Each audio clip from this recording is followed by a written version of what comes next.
বাড়ি ফেরার পথে সেই নারী দেখলেন একটি ছেলে ডাস্টবিনের পাশে ঘুমিয়ে আছে। ছেলেটির করুণ অবস্থা দেখে তার খুব মায়া হলো।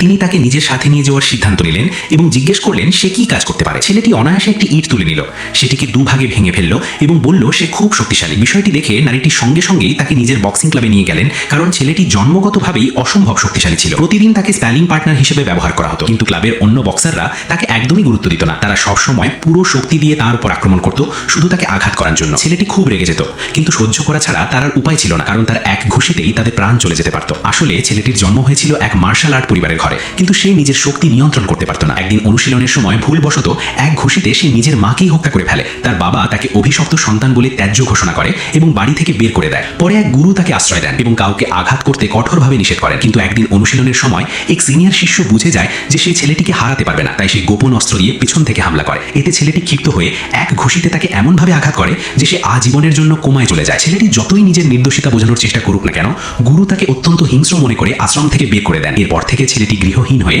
রাস্তায় ঘুরে বেড়াতে থাকে, আবর্জনা খুঁজে খেয়ে বেঁচে থাকে, যতদিন না তার সাথে সেই দয়ালু নারীর দেখা হয়। একদিন হঠাৎ কিছু শক্তিশালী ফাইটার ওই বক্সিং ক্লাবে এসে চ্যালেঞ্জ জানায়। তাদের নেতা ছিল সেই নারীর চিরশত্রু, সঙ্গে এনেছিল দুজন বক্সিং চ্যাম্পিয়ন এবং ঘোষণা করলো আজই সে ক্লাবটি দখল করবে। কোচ সামনে যেতে চাইলেও নারীটি জানতেন ওদের দলে চ্যাম্পিয়ন আছে, অবিবেচকের মতো কিছু করা যাবে না। তিনি আলোচনার চেষ্টা করলেন, কিন্তু লোকটি তাচ্ছিল্যের সাথে বলল আজ সে ক্লাব নিয়েই ছাড়বে। নারীটি একটিও ভয় পেলেন না। তিনি বললেন ক্লাব নিতে চাইলে প্রমাণ করতে হবে যে সে যোগ্য, কিন্তু লোকটি তার বক্সারদের অকেজো বলে উপহাস করতে লাগলো। কোচ রেগে গেলেও নারীটি তাকে থামিয়ে দিলেন। তিনি নিজেই লড়াইয়ের প্রস্তাব দিলেন, যদি তিনি হারেন ক্লাব তার হবে। খেলা শুরু হলো। প্রতিপক্ষ নামালো এক মহিলা চ্যাম্পিয়নকে, আর নারীটি নামালেন এমন এক ইন্টার্নকে যে মাত্র 2 বছর বক্সিং শিখেছে, কিন্তু সে এক রাউন্ডও টিকতে পারল না, মাটিতে লুটিয়ে পড়লো। ছেলেটি ভেতরে ভেতরে মাথা নেড়ে ফেলল। কোচ রেগে গিয়ে প্রতিশোধ নেওয়ার কথা ভাবছিল। এরপর লোকটি নামালো এক দাদাগিরি করা ফাইটারকে, যে টানা 10 বার নিজের খেতাব রক্ষা করেছে। ছেলেটি বুঝে গেল কোচ তাকে হারাতে পারবে না। সে সাবধানে থাকতে বললেও কোচ উল্টো তাকে বকাঝকা করলো। ম্যাচ শুরু হতেই কোচ নিজের সব কৌশল ব্যবহার করলো, কিন্তু সেই দাদাটি একদমই গুরুত্ব দিল না। সময় নষ্ট না করে এক ঘুষিতেই কোচকে উড়িয়ে দিল।